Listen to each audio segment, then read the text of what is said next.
ma veetsin 8 kuud noortevanglas. Ma saan öelda, et see oli minu elus üks raskemaid aegu. Ja ma usun, et ka üks aeg, kus ma sain kõvasti oma elu üle järgi mõelda.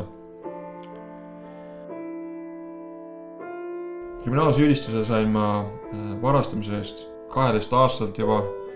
Mu klassis, 7. klassis oli 12 poissi, kellest 10 suitsetasid ja kõik me tarbisime ka alkoholi. Ma mäletan, et see oli üks õhtune aeg reedel, kui me jalutasime tänava peal ringi ja olime värskelt alkoholi tarbinud ja murdsime kooli sööklasse sisse. Sealt me varastasime maiustusi ja kõike head ja paremat, mis seal parasjagu oli. Ja lihtsalt lahkusime sealt sündmuskohast. Ja selle eest ma sain ka kohtus karistada.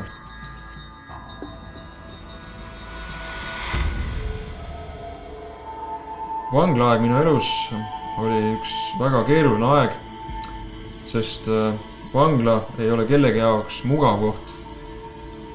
Esimene kogemus, mis mul seal oli see, et ma tundsin, et ma olen järsku täiesti üksinda. Et kõik need sõbrad, kellega ma olin alkoholi tarbinud ja ka suitsu aeg-ajalt teinud, et need justkui olid kadunud. Keegi ei saatnud mulle kirju sinna, keegi ei tulnud külastama nendest sõpradest ja jäin täiesti üksinda. Aga hommikul, kui üles jälle tõusin, siis oli tuju hea. Õhtul, kui magama läksin, oli tuju halb, sest kogu see elu oli seal väga negatiivne.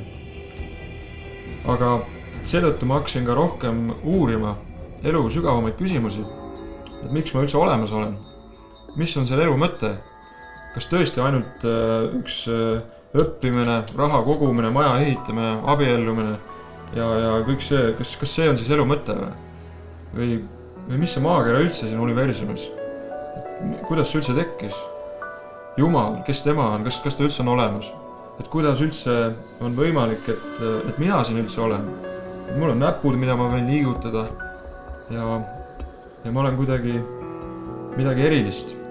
Seda ma tajusin vanglas.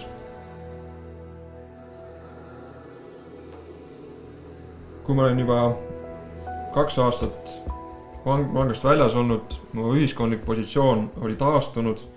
Justkui kõik läks uuesti ülesmäge, kõik mida üks inimene võis tahta. Mul oli piisavalt raha, et süüa, riided osta ja mul oli tööd, et ka kooli kõrvalt raha teenida ja mulle meeldis sporti teha ja väga palju probleeme inimsuhetes ei olnud.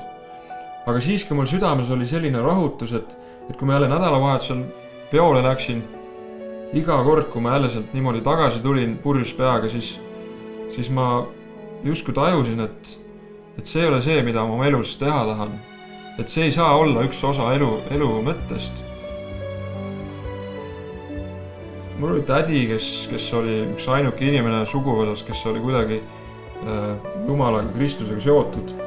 Tema mulle aeg-ajalt ikka helistas ja kutsus kirikusse, et tule ikka vaata, mis seal on ja käisin ka paari korral, aga see oli igav, sest see oli kuidagi kauge ja see, mis pastor rääkis, need laulud, olin tagapingis ja jäin magama. Aga oli üks päev, kus ma olin jälle klassiga väljas, olime alkoholi tarbinud ja jälle olin oma süümepiinades kodus, et miks ma seda jälle tegin, et see ei ole see, mida ma tegelikult tahan oma elus. Siis jälle tädi helistab, tule kirikusse ja tookord ma siis läksin. Ma mäletan, et see oli minu jaoks üks esimene kirikus käimine, kus ma sain natuke rohkem aru sellest, mida pastor tahab öelda. Ja ma justkui kogesin, et siin on see mõtteviis hoopis teistsugune. Midagi niisugust, mida ma ei ole kusagil mujal kogenud. Ja ma hakkasin huviga kirikus käima ja kuulama, mis seal pastoril öelda on ja mida ta siis piiblist räägib. Ja mul oli nädalas igasuguse küsimusi, aga ma ei rääkinud sellest kellegile. Ja kui ma jälle kirikusse läksin, siis sain oma küsimustele vastuseid. Ja ma justkui tundsin, et et Jumal ise kõnetab minuga. Ma hakkasin ka regulaarselt piiblit lugema ja palvetama. Jumal sai iga päevaga üha reaalsemaks mulle. Ja tõesti ma oma südames uskusin, et Jumal on olemas ja hakkasin ka seda välja rääkima. Ja siis ma saan öelda, et see oli minu jaoks see pöördepunkt, kus ma saan öelda, et minust sai kristlane.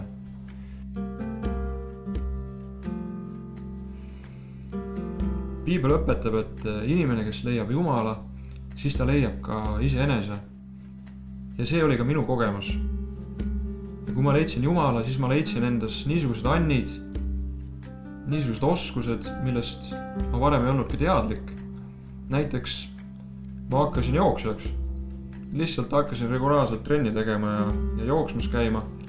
Ja ma nägin, et ma olen päris hea. Käisin ka erinevatel võistlustel ja ma sain üha paremaks. Aasta-aastalt ma arenesin. Ja tänaseks ma olen käinud olümpiamängudel, purustanud mitu Eesti rekordit jooksudistantsidel ja jätkan sellega veel edasi.